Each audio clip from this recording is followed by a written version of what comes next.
So person-centered planning, we're going to talk about what that is. And this is kind of a philosophy around the whole SASH program, and really looking at the whole person and having the person at the center of what we do and having them drive the process. And I put a quote at the bottom that says, what would it take to get there? I'm hoping everyone can see the screen behind me. And there's a book that's kind of the basis for all of this training, which I'll show you. And there's a picture of a road on it. So I like to think of anytime you're talking to people and the people, they're going to talking to people about their goals and plans. You always want to think, what would it take to get there? The goals that they have, the goal is to just stay out of the nursing home, stay home where they are. You're always kind of thinking, what would it take to get there? What can we do? So what we're going to focus on for the next little bit of time is kind of broken into 3 parts. We're going to talk about the philosophy of person-centered planning. What does that mean? What is it? Kind of the process of what you can do with it and how it works in the SASH model. And then we'll take a look at the tools, some of the tools that you use, and we'll practice using them a little bit. So we are getting a lot of this. There's someone named Patty Cotton and Susan Fox were really the people who came up with a lot of this idea. It came out of work with people with disabilities around person-centered planning, and then it's been tailored to fit with people in aging, because they found out that it really applies very well. So there's a book called Navigating Choice and Change in Later Life, which Molly and I can hold up for you. Anyways, here you go. And we do have many copies of this available for you to borrow and check out from the SASH library. At the end, I have a slide that tells you who to email to check out a copy from the SASH library. So any of you are welcome to borrow that book, which has lots of information, just some of which we'll cover today. So the philosophy is kind of what is person-centered planning? What does that mean? And person-centered planning really looks at people who are kind of involved in getting supports and involved in systems and supports and formalized services, and it shifts how we look at what they need. So instead of looking at a person with needs and saying, they have these needs, let's look at what programs there are, what human service solutions, what can we fit them into, what programs do they fit into really well so that we can meet their needs. We're going to take a look at this person and what they want, and what kind of informal community resources are out there that we can combine with the programs. We're going to start from what they want, what they need, and then look at what kind of informal community resources are out there. What are their natural supports, what's out there for them, and be really creative and collaborative around this program. And not forget about those formalized programs, but really try and make it a creative and collaborative process that's always thinking of the person first. And I would just add that, when certainly not forgetting about the formalized programs, but not just jumping to those first, because I've been in enough of these types of meetings where so many of us in this kind of field we're problem solvers, and we want to solve this problem. We want to help this person, and so sometimes in trying to do that, we do it so efficiently that it may not have been the best choice for that person if we'd spent a little more time to understand really kind of what makes them tick. So what these tools are going to help you do in an efficient way is figure out what makes people tick and how that can come into this equation, so you're not just jumping to this program that you've heard about is great, whether or not it is great for that person. Yeah, that's great. And I think an example might be, you hear someone who needs some homemaker supports, or and also some skilled nursing or things like that. And a lot of times we think, I wonder if they'll qualify for moderate needs choices for care. Let's get that application rolling. And you're doing it with the best of intentions. And if they do qualify for that, that's great. But if you take a step back, you really get to know this person, and you're looking at these informal supports. You're looking at who are their friends, who are their neighbors, are they really well connected with a church group and other things, because whether they're waiting for 2 years to get moderate needs choices for care, and 2 years later they do get it, what happens in those 2 years? You may figure out that between their church friends, their family, their friends, and all those other people, they've all of a sudden got someone who can come in and take out the trash, vacuum the house, help with some other things, buy groceries, do a variety of things that's helped them, that really worked well. And it was not a great burden on any one person, but was very feasible. It just took some coordination and a broadening of perspective. So this is Betty. Does everyone remember Betty? Oh, yeah. April 4th. And this is kind of, when talking about person-centered planning is where this slide originally came from, because it's really, we want to remember that the participant, the person, is at the center of everything that we do. All decisions we make, all thoughts that we have, everything that drives us. And again, she looks like this when she's driving because she knows where she wants to go. She knows what her goals are. And that we don't want to fit her into a program. We want her to tell us what's going to work for her, what are her needs, what does that mean for her. And she has the freedom to create the support she wants. And we want her to maintain her individuality. And I mean, look at her, she's got a lot of individuality. So the whole SASH model is really focused on person-centeredness in that it's based around a lot of one-on-one interactions. You start out meeting these people one-on-one, talking to them, you get to know them a little bit. This very individualized assessment that we do with them is a lot of self-report initially. We talk to them, find out about them, and then you're going to go and talk to them again when you do the person-centered interview. Even at their team meetings, even if they're not there, you're always going back to them and saying, this is what we talked about, what do you think? What do you want next? And what you talk about at the meetings is going to be based on their goals. So everything is a series of interactions that comes from what the people are interested in. So there's Betty. We're going to keep thinking about her. So a lot of what I think a lot of us have been conditioned or trained to do is we focus sometimes on the deficits in people because we want to help. And it's not a bad thing, but we're like, this is what's wrong, how can we help them? But we really want to try and shift that focus into people's strengths, into the individual and their strengths. So it's trying to kind of take off that filter from what's wrong and how we can help into what this person's strengths are, what motivates them, again, what are their values, what's important to them. So the focus in person-centered planning as a philosophy is on the individual, their strengths, what's their network around them? Is it family? Is it community?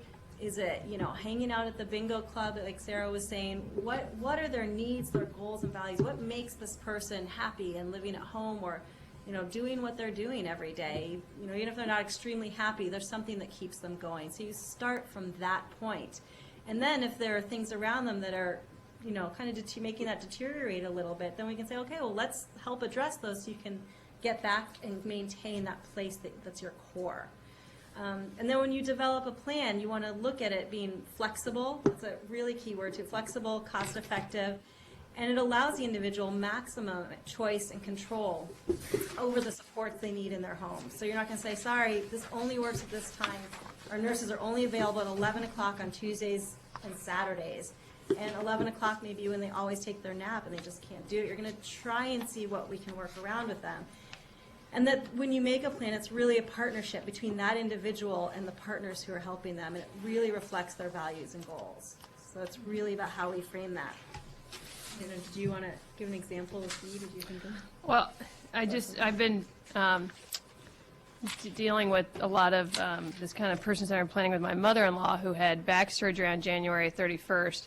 And I guess I wasn't a very good SASH coordinator because she bounced back to the hospital twice. And then on Friday, she fell and broke her ankle in 2 places. So anyway, but she's doing okay.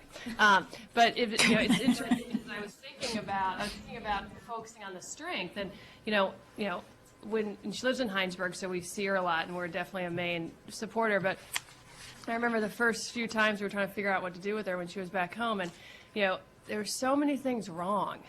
And that's just all I could see. And I was like trying to remember her strengths. It was just hard because everything was just a mess. She couldn't move. And so, we tried to keep kind of digging down. And, with my mother-in-law, she's, very devout in her church and very regular member. And she's volunteered a ton. That's a big strength of hers, is that she's always given so much to her church. And saying to my husband, I think it's payback time. Yeah. And so, I knew some of the friends at the church, and I called them up, and they were so happy to start the meal train thing, because I said, we can't do the meals as well as be going over there and helping her bathe and everything. And so she had meals for 4 weeks. Every other day we had to actually slow them down because they were overwhelmed.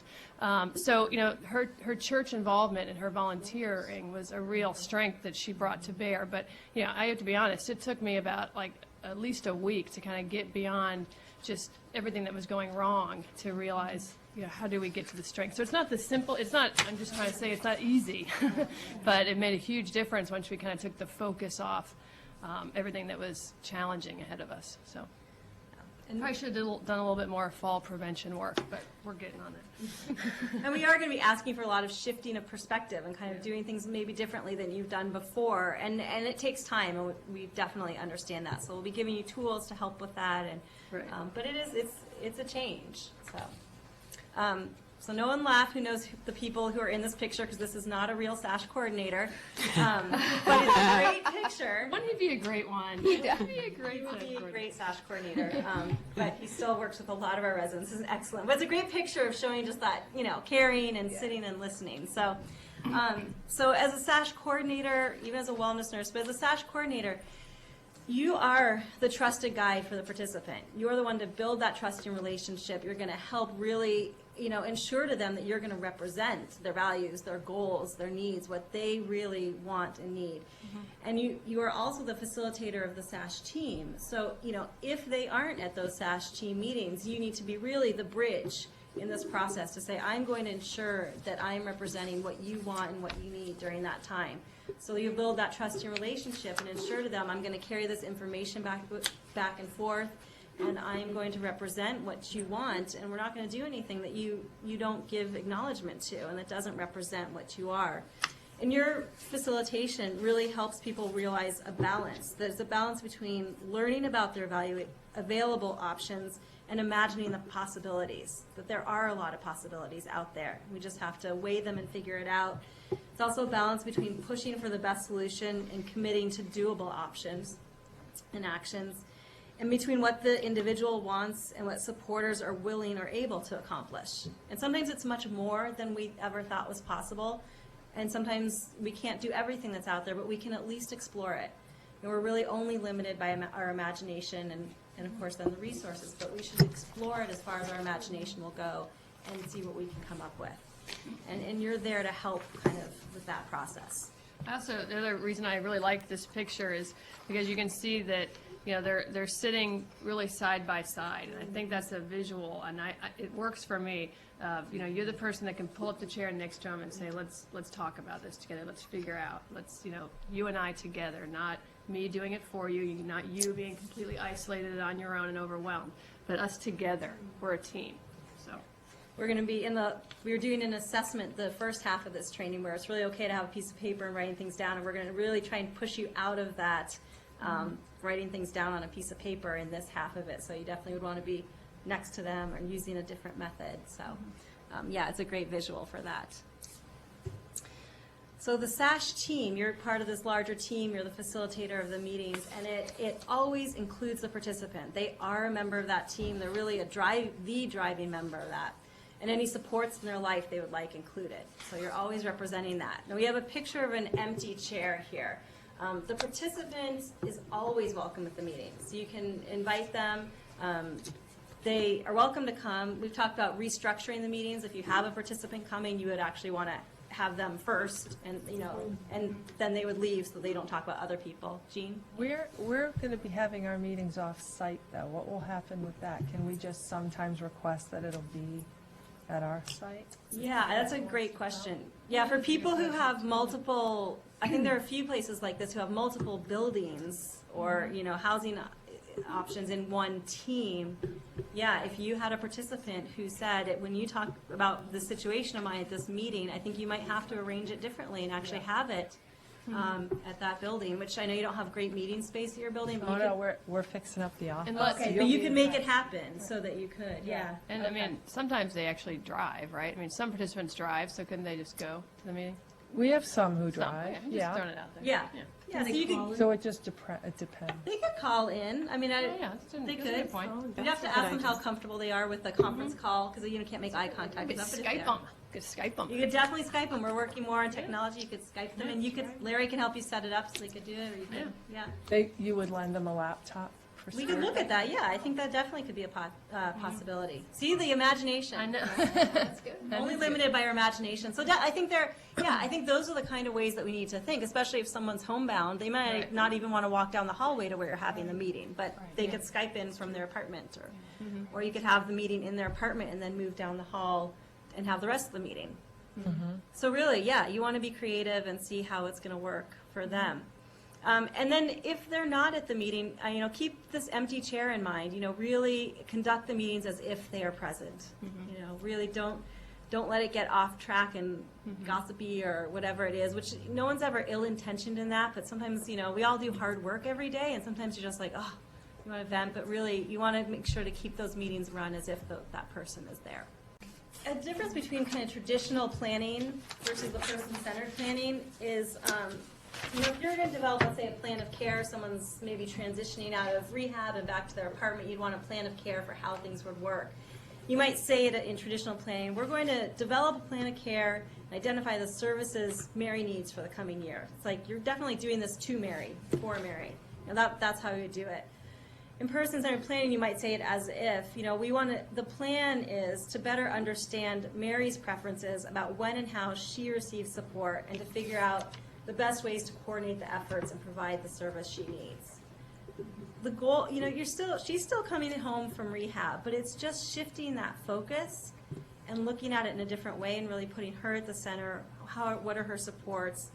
How does she do it? And there's a couple of, I have one little example and one a little bit longer. There's like little ways that you might do this, but one was just kind of shifting that focus. I heard an example of there's someone in a building who liked to gossip, which I'm sure none of you have at any of your sites.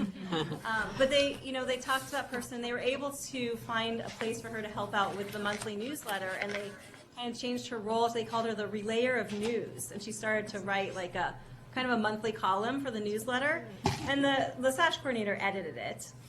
For appropriateness, but she really they turned that into a strength, so that was her strength. She was the news relayer and got to have column in the newsletter and all that stuff, and it kind of gave her a positive outlet for how she needed to feel important, because the gossip really, that's how she needed to feel important. Anyway, so yeah, it's just, you want to look at how you're framing things about. It's really kind of a cultural shift within your organization or within your sites and stuff. You really want to change how you think about everything to really center it around the people and what they want. So we're going to talk about the process of things you're going to do. I just want to say that I went to a Patty Cotton thing a while ago, and the most difficult part that I've had is persuading the residents that this really does need to be about them. I mean, when people get it, they really get it and they like it. But initially, there's a lot of what are you going to do for me? How are you going to help me? How is this going to? Because I've been alone. Joy just started, and I've been alone. I was like, well, you can do this and this and this and this too. So it's more of a joining as opposed to having somebody fix it for them. But for many of the people that I work with, they've been disenfranchised and down, and this is a change for them to actually empower them, and it's been very, very helpful to me. That's such a great point, Claire, because I always think about it as how hard it is for us as in this profession to change that lens. But you're right, for people we work with, that's what they've been accustomed to. Is you coming in here and you're telling me, what I got to do and how it's going to happen, and that's pretty easy. I recently had a woman who is she had a brain tumor when she was in her 20s. She's been dealing with some hemiplegia ever since. She's now in her late 60s. She fell and broke her arm in 3 places, shattered part of her shoulder, and ended up in rehab. And all she wanted was to come home. And the rehab facility was adamant that she was now in need of nursing home care and that this is where she needed to be. And so we got the nursing home OMSBUD person involved, and lo and behold, this woman did come home and is successfully maintaining herself at home. And it was all about, the physical therapist saying, this is my concern about her going home. And we said, well, what does she, and so the question at the discharge meeting was, what does she really need in order to come home? What is it going to take for her to come home, for her to get a discharge so that her insurances and so forth would go on? And she is successfully at home, and she's maintaining herself. So it's not perfect. It may not be what you or I would want, but it's what she wanted. Right. That's great. I think that's a good point to bring up, Claire. Is that it's a shift for us, and it is definitely a shift for them. And I was with Patty on Friday, and I think what she would say too is that if someone said what you were saying to them is, what are you going to do for me, is say, well, we're going to work together, which is a huge shift for them, but I need to know what works for you so that I can help you, or so that we can put these things in place. And that is still a huge shift for them, but if I don't know what works for you, it isn't going to work. That's, and kind of in a way to sell it to them in that way, is that, kind of talk to them about that. Right. Okay, so we talked about kind of what person-centered planning is, and now I want to give you a little bit about how you actually do it, and then we're gonna jump in and we're gonna do some interviewing with each other and do some person-centered interviewing. So that'll be fun. So this won't take too long, but the key picture here is Leda in the middle, always the person in the center. Key point is that person-centered planning in the SASH model does not equal one person-centered interview. I mean, that's a huge part of it. It's foundational, but it doesn't, once you check that off the list, it doesn't mean person-centered planning is done for you. Person-centered planning is a way of being. It's a process. It's ongoing. People are going to change over time, as we all know, and so you'll be bringing out the tools, at different times. So somebody, when you first do the person-centered interview with them, they may be incredibly well and healthy, and you're really using the tool just to get to know them better and understand who the supports will be in case something does happen where they need help. And then let's say 6 months down the line, they are in the hospital and they're coming home. It's a good time to grab your tablet and figure out, what are we trying to deal with now, and what tools should I use? So you can use these tools throughout their time as participants. Yep. The other thing I wanted to say is that in the book, the Bible here, the author, Patty Cotton, actually says something that I think is really important as you're about to embark on using some of these tools, and that is, and I quote, "There is no right way to apply the person-centered tools. They are guidelines to help draw out information." So as we start to kind of learn what these tools are, I just don't want everybody to get so hung up on doing it the right way. There's really not a right or wrong way. It's a tool for you to use. So I think that's an important thing about the process to remember. Let the person lead the ideas. So when you're doing the interview, you really, if you're doing 90% of the talking, that's really not where you want to be. So it's really having and you'll see with the tools, you're really kind of floating out questions and ideas and letting them fill in the blanks. You really want the participant to identify what their needs are, what their goals are. And again, we've mentioned this, but really focusing on the individual strengths, their energies, what motivates them. What was it that motivated that young woman or older woman to go home? What was it? Because that's where you're going to get the success. It's really honing in on that. Flexible, yes. We're going to go through 4 different tools, and what you'll learn is that the tools, while the goal is the same, to pull out information to help you guide how you're going to get to a solution. Some tools work better in some situations than others, and some tools work better with certain personalities than others. So you really want to get comfortable with all 4 of them. You'll find that like 1 or 2 are kind of your favorites, and that's okay. That's human nature. But we do think it's important that you have some familiarity with all 4 of them. And the other point is that you might start off with the timeline and we'll get into this, but you start talking about someone's support systems and you realize, I should really move to the relationships map because I'm really starting to get some good information about their relationships. So you want to get comfortable with them enough, and they are simple enough that you can switch back and forth. It's going to be, this is part of that shift for you, is that the tools, the ideal for them is to be done, I don't know if I can show you, is on a flip chart. So we're going to recommend that everyone gets, this is like a freestanding flip chart that just folds on itself, that you get a flip chart that you can bring with you into apartments. And this is just from Staples or wherever.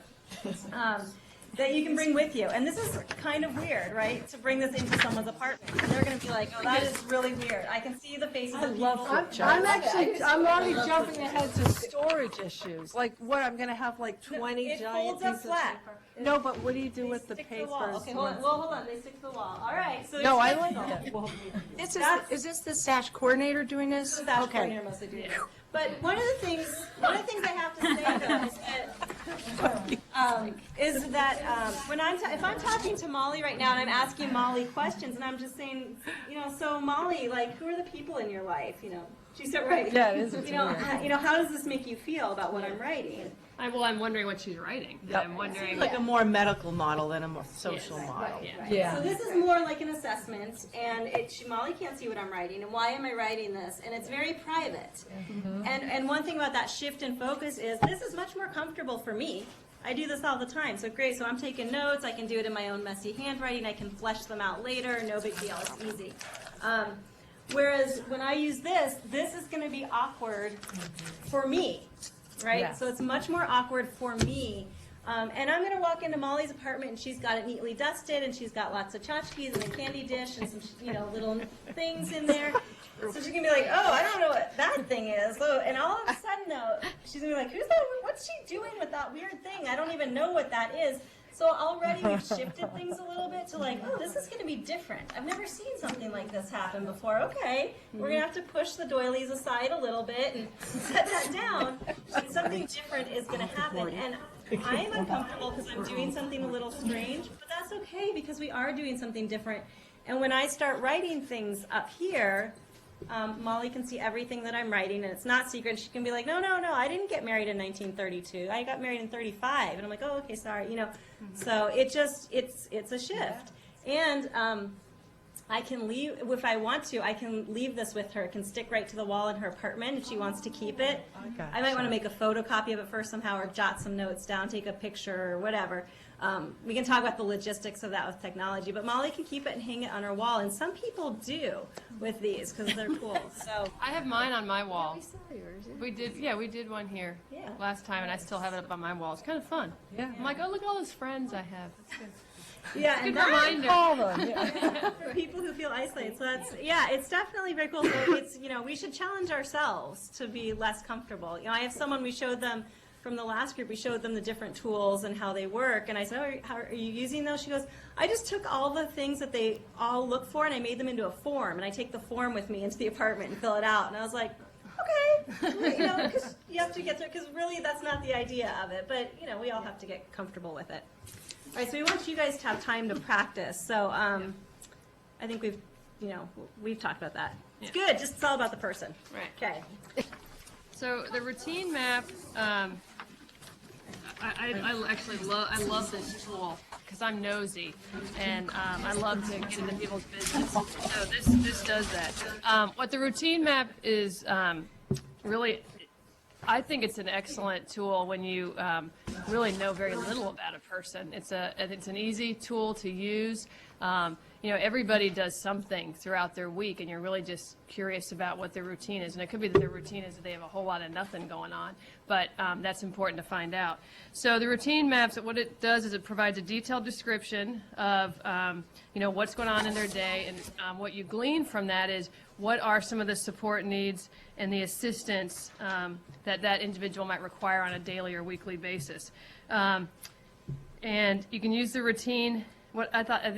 I like this idea. I read this in the book. She said, you can use the routine map to find out what's going on in their current week. And if it's like absolutely nothing and they seem kind of like bummed out about that, then you can change the focus and say, well, what would an ideal week be like for you? What would this be filled up with? If that, of things you really wanted to do. And think about what that would illuminate for you as far as what this person is seeking. So again, be flexible with it. So the picture on here that you have in your packet is an example of what we don't want to see in your routine map. Little scratches, like you actually want to be pretty detailed. This is just an illustration, but you want to be pretty detailed. So when you talk to them, it's like, okay, so it's Monday morning. Then it's Monday morning. What do you do? What is your day like? And you want them to get pretty detailed. Well, I get up at 8 o'clock. I, take my shower, then I have my English muffin. You want to kind of dig into that, and then you don't have to write down every little thing, but you're getting a real sense of how their day flows. And then, okay, let's go to Tuesday, and you'll find that on Tuesdays maybe it's bingo, or Tuesday's the day the daughter comes over at 5 and provides some meals, whatever it is. So that's the kind of detail that you're looking for. So you start with a typical day, and don't be afraid to dig. And the other thing I found is that sometimes you'll go through the whole week and they're not giving you a lot, and but by the time you get to Friday, they've kind of loosened up, and so they're getting more comfortable. Then you can go back and go, well, let's talk about Monday again. Did we forget anything about Monday? Because sometimes it just takes that amount of time for them to get used to you. Are you writing this on the flip chart? Absolutely. Yeah, so you're going to just make the chart, Monday, Tuesday, and don't forget about weekends. I don't know why she doesn't have weekends on here, because I think weekends are really important, because what we've found at Heinenberger's, there's a lot of nothing going on the weekends, and that can make it really tough for people. The weekends seem very long, and so I know a lot of volunteer efforts we're looking into now have to do with some weekend activities, to just kind of keep people going. Okay. So just some things to consider when you're talking about the routine maps is, are they getting personal care in on a regular basis? What are their daily activities? What household tasks? If they never mention doing any chores, and their house looks great, well, who's doing the housekeeping? So, you can kind of just ask about those things. So, What do I want to do when I'm 85? Right, exactly. You want to use this routine map to really help you identify kind of what are those kind of critical, maybe draining parts of a person's day. And the reason I say this is because if you're using this routine map is very helpful for if you're in a situation where you need to bring in some supports. Well, if you realize through this discussion that 5 o'clock is, when they're kind of tired and they want to watch Dr. Oz, and, if all of a sudden what you're trying to do is figure out when to bring in someone to do some vacuuming, well, 5 o'clock during the weekday, that's probably a bad time to do that. And, you can do that once, and then they'll kick them out. Whereas if you brought that person in at 1 o'clock, it probably was going to be fine. So it's really going to be a time saver. So you can use this as a tool just to figure out what are good times for people to come and help. What are the really bad times? And let's just stop. We don't need to bring in people when it's a kind of vulnerable, draining time for somebody. So that's really the point. Am I forgetting anything? No, on that one? Okay. Excellent. Next one, relationships map. That's on page 41.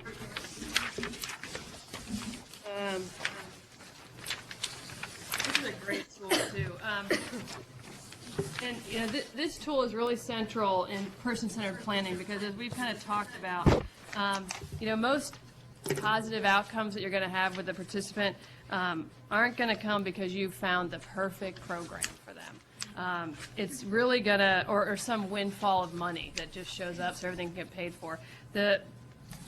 What you're going to find is most of your most positive outcomes with someone are going to be because you've been able to engage the people that they care about in their life in a way that's sustainable. So not in a way that's going to burn out their son or daughter, but in a way that you're able to help them bring in more of those people that care about them in maybe smaller chunks of time so that it can last for a lifetime and not just during the most recent crisis and they just hope nothing happens for another 6 months because they're all so exhausted. It's this relationships map really gives you the window into that. Now there's 3 different formats that you'll see here that you can choose from. Format A, I think, is actually probably the most basic and the most easy to facilitate. You just have it. You're asking them to tell you, who do they consider their friends and neighbors, who are their family supports, and then do they have paid support persons. So it's just, there's no judgment about it. It's just 3 separate categories. Format B, this is, the circle kind of format. And one of the things, and Steph and I were talking about this, is this tool can work really well for people that you kind of already know have a pretty full support network.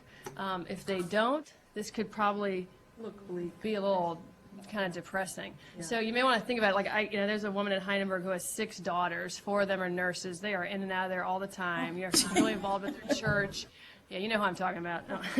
And, she would be a perfect one for this, for this kind of thing. But, someone that maybe doesn't have a lot of family or has family far away, is kind of isolated, that may not be the right one.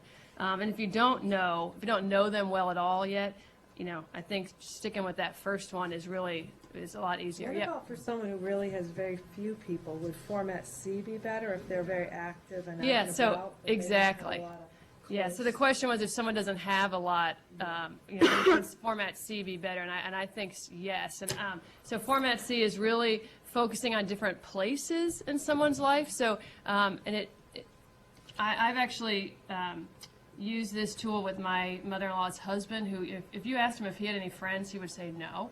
And if you asked him if he had family, he'd say yes, but I don't like any of them. So, and I don't actually like them either, so I understand that. But if you ask him, like, where does he go during the week? What are the places that are important? He goes to a VNA Adult Day Center, and he has good friends through there. He goes to church every weekend. And so if you mentioned those places, then he'd go, oh, yeah, well, I hang out with Jim at church, and we go for rides on Sunday. But the place would be what would get him to think of the people. So I think that's an excellent format for that. And I tend to, I was kind of thinking, well, maybe it's really good for men, but that would be gender typing. So I'm going to move to the timeline. Timeline, I want to say, is one that can help you learn about people's life experiences, and that shapes their point of view. And I have to say that we used to tell people it's a good one to start with to get a big, broad overview of their life. And we're kind of changing that a little bit in that it's so broad that you get almost too much information. And what Patty Cotton was saying on Friday, she tells people when you do the timeline that she goes, life is messy, so this one's going to be really messy, which I think is pretty true because you don't know where you're going to go and how far you're going to get when you do the timeline because it can be huge. And I'll give you some tips to kind of hone it in a little bit. So you can learn a lot about a person, but it can take a really long time. You can end up getting just a little bit about a long span of time. So with the timeline, you're really just getting a chance to look at what their life has been, the whole point. You can pick a starting point, and the end point is usually the current date. You can choose to focus it on maybe just a medical timeline or the cultural and family traditions. You want to plot points that are kind of important to them, so it's not just tell me everything that happened in your life. And you have them rate things on their importance. And I'll kind of show you in a way how easy it could be if you're with them.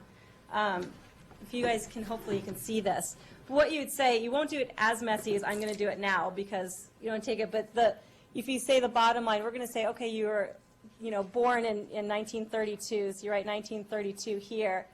And then here's today.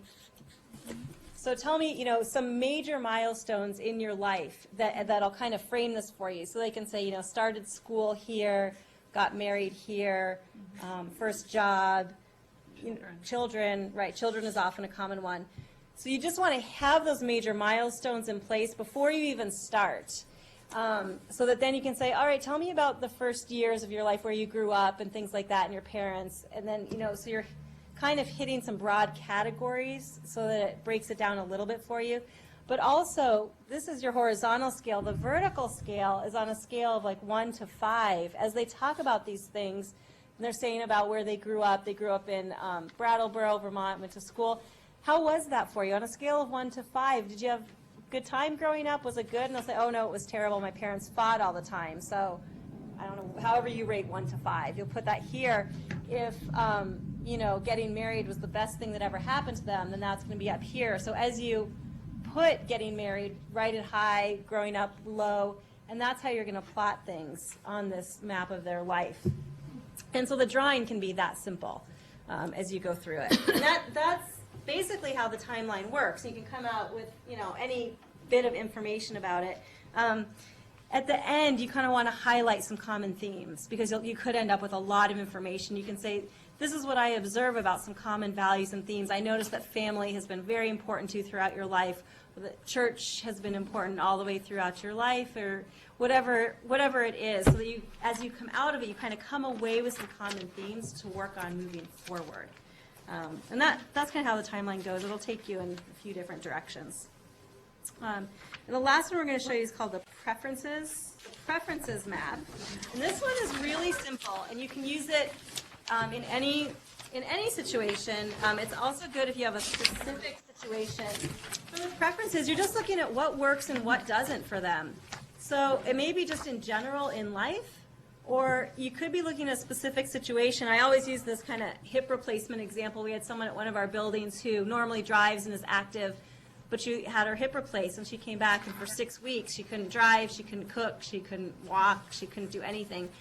So the SASH coordinator helped to kind of rally a bunch of volunteers and friends and a couple paid support people and relatives to help her do things that she needed. But before they did that, you kind of, I mean, this one literally is just that, two sides, and this side is what works.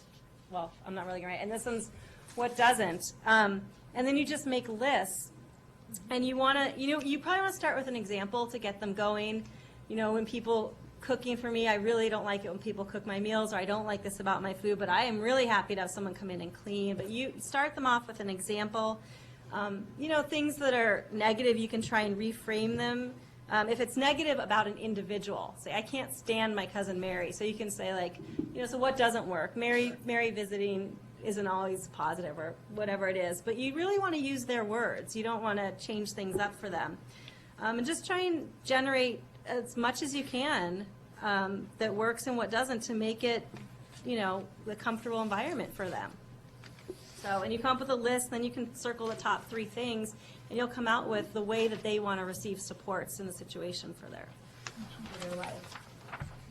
So questions on the tools? So someone asked, do we have to do every map for every person that signs up? And the answer is no. You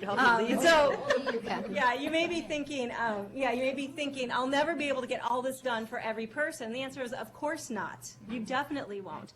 So in the person-centered interview, use whichever one feels right for you for that person at that point in time. And after you practice these a little bit or read a little bit more, you may think, I'm always going to start with this one, or I may sort of start with this one. And then you may be doing a timeline and be like, oh, I'm realizing I may want to switch to that relationships because that makes more sense. So you want to get yourself kind of comfortable so that you have flexibility. And the other thing is, it's not just the person-centered interview, because then you've done the person-centered interview, 6 months later, that person falls. Now they're going to need some other things. You're going to maybe go back and say, all right, so you fell and you're doing this. You're going to need some extra support. Let's talk about how you want that support to look. Or let's look at who might be able to give you, who's in your life. And you want to start with not who do you know. Say, who's in your life? Who do you see each day? So when do we start doing these? Like, Right, and how long? Whenever. from, Go for it. Yeah. Here's my question. Some people are signing up for SASH, and I think they actually have a goal in mind, like there's a reason they're signing up for SASH. There's other people who are pretty healthy, and they said, yeah, I'll sign up, but I don't know that they really know what they want, or they even have that many needs at this point. So would that be someone you wouldn't do this quite yet, or you would wait on it? No, I guess I'm not sure. you're just getting to know who they are as a person. Yeah. So if you just want to find out, you can answer about their life. Yeah, I mean, I think you wanna. I mean, ideally, you'll do this with everybody. You'll offer it. If they say no, that's okay. But one thing to think about is, and I can't remember which wellness nurse said this, but you want to. When they're healthy now, this is a great time to get to know them, because then you know what they're normally like. So, the wellness nurse that works for, but I think that works for the SASH coordinator too. So if they're doing great, they're going to have most people are going to have a blast going through some of this stuff. I was thinking, actually, my place is so small that I actually know everybody's, like, a lot about everybody already. So this will probably be an easy way to, You gotta check Good way to those get assumptions at the details. door. Yeah, because this just gives this is there's some people that this would be very awkward with, but I think for the most part, people enjoy having that kind of one-on-one, and it's different. They're going to see that you're feeling awkward doing it, so that's going to make them feel better. So I don't think there's any reason to not do it just because they're healthy. I think it's all the more important. no, I didn't mean that. I meant about how to present it. I'm sorry, I missed the whole No, part. you Just just what am I? present it as it's part just of being part in of it. SASH. I get to know come you. and spend time with you. Okay. Yeah. So hopefully people can see the screen behind me, because what I want to make sure is we use the rest of our time to hear about all the work that you did. So what I'm just going to say real quick is on the screen behind me, it says there's an email address. It's basically sashlibrary@cathedralsquare.org. And if you are interested in getting a copy of the Patty Cotton book that we're using all the information from today, you can just send an email to that address. Just make sure you put your name and what team you're from, contact information, and we'll make sure and mail a copy of the book out to you. Okay, so what I would love to hear from each group is just an overview of what tool you did, just a quick overview of the tool you used, how it worked for you, like what worked well about it, and what was challenging. So you can just tell us a little bit about it. Briefly. Briefly, yeah. No, sorry. And so let's start in Springfield. Tell us what tool you did and how it worked. So we did the preference map, and again, it's hard to say what works well, it doesn't, because we haven't had a chance to use the other tools. But this one seemed to be a basic, easy one, just what works well, and Deb was just role-playing, saying that, do you want me to tell you what she wrote, or what? Yeah, just give us some ideas of how it worked, because no one else here did that one, so we don't know. So just by asking her what did work well for her, that promotes her, her well-being and happiness, and then what doesn't work, what inhibits her, her abilities or peace of mind and things like that. And so she had quite a bit of what didn't work. She was pretending to be some of her residents, saying her nosy neighbors like to gossip a lot. She doesn't like how the VNA isn't always on time, and that the food bank is late when they're trying to deliver their food, and she doesn't have any family close by, and all of her 3 husbands have already passed away. And so she seemed to have more negative than positive, but she does like to play bingo. But she also mentioned how there's no card playing in her building, and she does have a dog, JJ, that she walks on a regular basis, and she does have one close neighbor that she's close to in her building. So. Great. Perfect, that's great. And thank you. One thing I forgot to mention is you're supposed to keep going on the preferences map till your list of what works is longer than what doesn't. And that might be a challenge. Wow. You usually don't have someone giving you a time limit, but Right. great job, Springfield. Okay, St. Albans, let's hear about the timeline. That's okay, Deb. The timeline, first thing we noticed that we need to talk to the person about where the scale is, 1 to 5. Which way are they looking at it?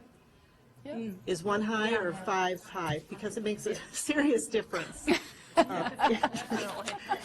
writing down. But we were fortunate enough, I think, to have a rather young elderly person with us, so we haven't had too many crises yet. But we started when she was born and ended with today, and talked about her marriage and her children and her schooling and getting her nursing degree and when that happened and everything. And we got very engrossed in one of her jobs and started talking to her about that. So a timeline for somebody who's 89 certainly is going to look different than somebody who's, younger. Excellent. Good. So I was the scribe for the timeline, and Jeanette did the interviewing. And as the scribe, I would, we asked for the birth date, and then if you anchor it with a current, it gives you a spread of how to use this, because I ended up putting 2011 in the middle of my timeline, which means it doesn't work, because I Yeah. did everything down Very at this end. So that's just sort of logistics of it. That's good advice. Yeah, now you've learned that. That's good. Yeah. Now I've learned that. Now I'm You just, set you to can't go. really know. And we how did fast- do some preferential too. We did the 1 to 5 preferential, which was really Nice. great. Very good. it was You guys good. should all go home, practice this on your family, friends, coworkers. Oh, I'm yeah. going to start on the back. Jean, tell us which one you did. I did a, what's it called, a relationships map, format C, and I interviewed Mom. And she talked about her life, and she's very busy, but I had to remind her to go home. Because I'm kidding. Obviously, she was just, talking about how, I think she has a very active day. So it was I fun. never listed home as a place I'm at. He said, do you sleep in your car? And I was like, oh my gosh, I haven't even mentioned home. That is so sad. That's not a surprise. Not to mention home. Exactly. I was like, No, but it reflects a very full life, so that's Yeah. It was good. How did that tool, did it work well for you, or was things challenging, or? No, I think it was really good. I mean, I could see that I would probably, this would just be a jumping off place, and then we would have a lot more time to talk about the meaning of it. That was the part we didn't get to. So that was real, it's good, I like it. You had a good comment about the creative process, about including them. You said, Actually, Molly said, you could give them the option of drawing themselves, and Molly did add a lovely head of hair that I hadn't put on. No, but just that might be fun for some people if they wanted to draw themselves. add to it, yeah. And the other thing I thought was great, Jean said, once we kind of got through the places that I go, she said, well, I wonder if for some people that we're working with, if they have places that they used to love to go that's to right. that they can't anymore. Yeah, so we put that over here, favorite places from the past, and I just said, I used to go to the Williston Bingo a lot, and now I can't get there. And I thought just that was helps to reflect the changes. Yeah, perfect. So MJ and Lisa, you guys, what did you guys? We did the relationship map format A, and it was really fun. Do you want to see it? There's not much to it, really, but there you go. Yeah, it's simple. Simple, yeah. With the family, we kind of broke down who do you see daily, or do you have any phone calls daily? We went for like daily, weekly, monthly. So I took that. Oh, that's nice. Yeah, that's good. And then friends, we talked about again daily, and then acquaintances. And then we felt like the word paid support sounded really cold, so we just said like any other supports or any services. Right? Do you have anything you want to add to that? Pretty much covered it. I do think it's also important to include maybe any family members, and we'd sort of talked about this, that aren't in the picture. Like somebody that is clearly not a part of what they want within, just so that you understand, so that if that person does try and contact you, to know that you aren't supposed to share that information with them. Right. And just, Geographically, yeah, where they are, geographically out of where state, they're. in Yeah. state, or- Yeah. That's excellent. Great, how about Kathy and Ellen? Do you want? Well, we did the routines map, and I interviewed or chatted with Kathy, and she told me all about her weekly schedule, and it was great, and she has a very active schedule both at home and at work. The other thing that I kind of surprisingly found out was some supports through talking about what was important for her during her day. We had some segue conversations about, well, she does a lot of church, so I asked her, do you think if you ever needed assistance, would that be a place that we could venture to get? And she said, oh, yes, yes, yes. So not only did I look at her routine and it looks really healthy, but we found out some resources for her in the future. That's We actually exactly. did the one on the left with the days of the week, but then we thought about it with myself, well, not with myself, but with people that don't have a lot to do. The one on the right, format B, would be better because it just says the activities, supports, when and who, versus every day of the week, I don't do anything all during the week. But if you just say, what activities do you do during the week? Yeah. Better for people that don't do it. And that's where you just kind of want to know in the back of your mind what might work. Can you hold that up, Ellen, just so people can see? I will use better writing when I work, but I was trying to rush through, Yeah. so. Do you actually want to hold it up towards us and the camera will get it? Sorry. Okay. That looks great. Yeah, so that's perfect. So it's simple, it's just a chart, yeah. Great. I'm going to go to the back. How did it go in the back? They were struggling a little bit with the circular relationships. We had some map. startup problems. We were just trying to get a frame of reference, but Yep. You're doing it right, yep. I found that this would work really well on someone who is a little more reluctant that you are having a harder time connecting with, because it's very easy it's sort of easy to get a start. You simply start with the inner circle saying, well, who would be there? Who could you call if you needed something? Right. And then you can go a little farther out into more detail. Yeah, exactly. And just a quick story is I have a neighbor who I'm going to pretend to do SASH with because she's alone. Yeah. And I got to do something like this with her because she's very depressed. Sure. And she has no resources. And she lives in Lamoille County, so Yeah. That's great. this is what I'm going to use. Excellent. Yeah. That's great. Okay, how about Claire and Joy? I think, yeah. We did the relationships format, A, and I think practically, it has a lot of practical uses because we were able to actually form a list. Oh, great. And so for some of these people, we have that they're away, but Claire would be able to see that they're still available for communication, say if she were housebound or whatever. Some of these people aren't even in the state, but they are available at certain times of the day for communication to stop with loneliness or something like that. Right. On this side, we were able to determine who was close by that may be able to help with groceries or just stopping in for any reasons, and also paid support. So it shows, I think visually it can show somebody that there's more people available. Than they And thought, maybe. Also just the thought of knowing that, you know, your paper person will notice when they don't see you for a couple days, because I think a lot of people might be nervous about who will notice something. So it gives you an idea that there are a lot more people than maybe you think, just because they're not 5 minutes away. Right. Yep. Great, thank you. I hope that was helpful for all of you. And just, you know, you can read more, and I am available for any questions on this. I could do a whole day on this. There's a lot of information, but hopefully this will get you started. You can start using these as soon as you want. And I think one key I didn't mention is you don't want to solve problems the first time you go in and do this. You're just gathering information. Eventually, you can use this towards solutions, but right now, just gather information, get to know them. And a lot of you ask questions that are going to lead you towards solutions, but you're gathering information, you're doing great. That's a great point. Thank you, everyone. I Yeah, hope it's thank you. helpful. And we leave these with the folks? Yeah, you Yeah. can leave those with them. Yeah, you can leave, because, just make notes. Yep, great. Thank you, everyone. Good job. Thank you. They're good supports.